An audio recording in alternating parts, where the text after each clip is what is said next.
নমস্কার, আমি অ্যাস্ট্রোলজি শুভ্রা বিশ্বাস আমার চ্যানেলে আপনাদের প্রত্যেককে স্বাগত। আজকে ধনু রাশি 2026-এর বাৎসরিক রাশিফল নিয়ে চলে এলাম।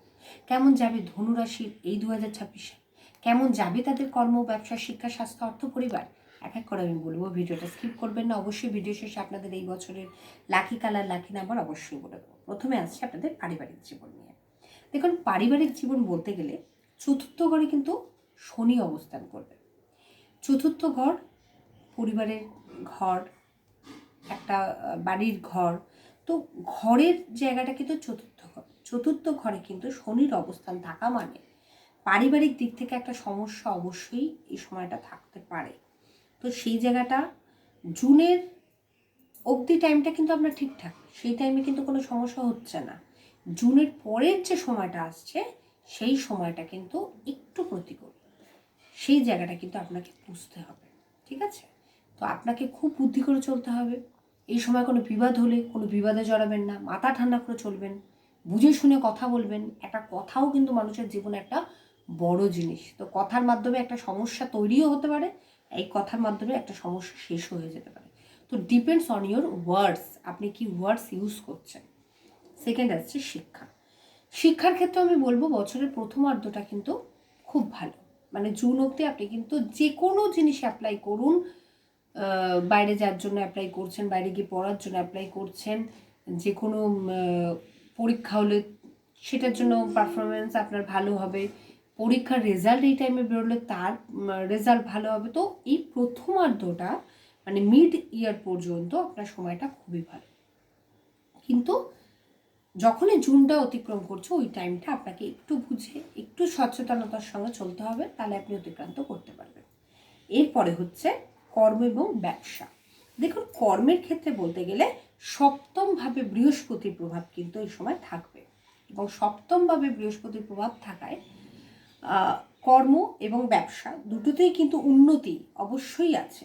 2রা জুনের পর, যখন 2রা জুন আসবে, 2রা জুনের পর কিন্তু সময়টা একটু প্রতিকূল। এই টাইমটা কিন্তু আপনাকে একটু বুঝে শুনে চললেই এই জিনিসটা আপনার জন্য বেটার, ঠিক আছে? জুনের আগে পর্যন্ত সময় আমি বলেই দিলাম এই সময়টা ভালোই যাবে।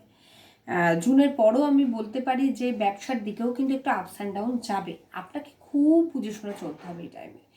যে কোনো ইনভেস্টমেন্ট করার আগে আগে বুঝতে হবে, তারপরে ইনভেস্টমেন্ট করতে হবে। কেউ যদি ধার চায়, কাউকে ধার দেবেন না, ধার নেবেন না। এই জায়গাটা থেকে আপনাকে কিন্তু বিরত থাকতে হবে।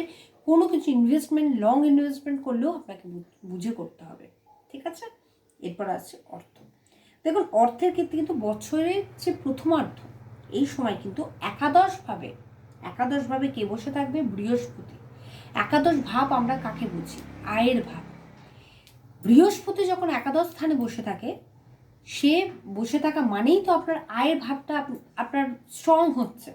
আয়ের ভাবটা কিন্তু আপনার বিভিন্ন জায়গা থেকে যে আয় হওয়ার একটা জায়গাটা, সেই জায়গাটা খুলে দিচ্ছে। তো বৃহস্পতির একাদশ স্থান মানে খুবই শুভ অবস্থান, বুঝতে পেরেছেন?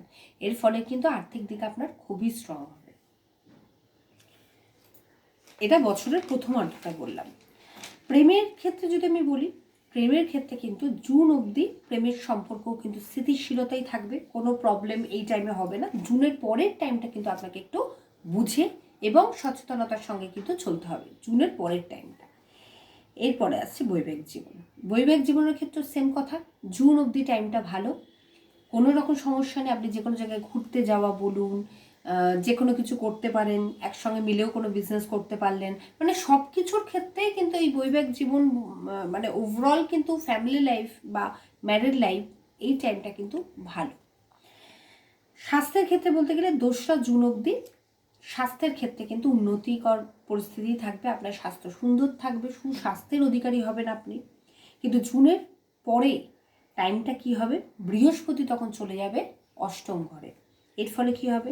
স্বাস্থ্যের উপর একটা ব্যাড এফেক্ট বা ব্যাড ইম্প্যাক্ট পড়বে, এবং এর ফলে স্বাস্থ্যহানি, স্বাস্থ্যের দিকে দুর্বলতা এইগুলো হবে।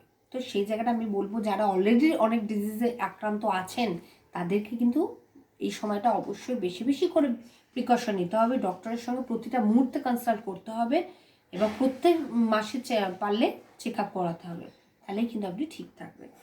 রাশি উপাদান হচ্ছে আপনার অগ্নি, রাশি অধিপতি বৃহস্পতি। লাকি কালার হচ্ছে রেড এবং গোল্ডেন এই বছরের জন্য। লাকি নাম্বার হচ্ছে 5 এবং 61। আমি সবসময় চেষ্টা করি আমার ভিডিওর মাধ্যমে আপনাদের পাশে থাকার জন্য। ঈশ্বরের কাছে এটাই প্রার্থনা করি, সকল মনস্কামনা আপনাদের পূর্ণ হোক, আপনারা আপনাদের লক্ষ্যে পৌঁছন। আমার সাথে যদি কন্ট্যাক্ট করতে হয়, ভিডিও ডেসক্রিপশানে আমার ফোন নাম্বারটা দেওয়া থাকবে, সেখানে হোয়াটসঅ্যাপ আপনি করতে পারেন।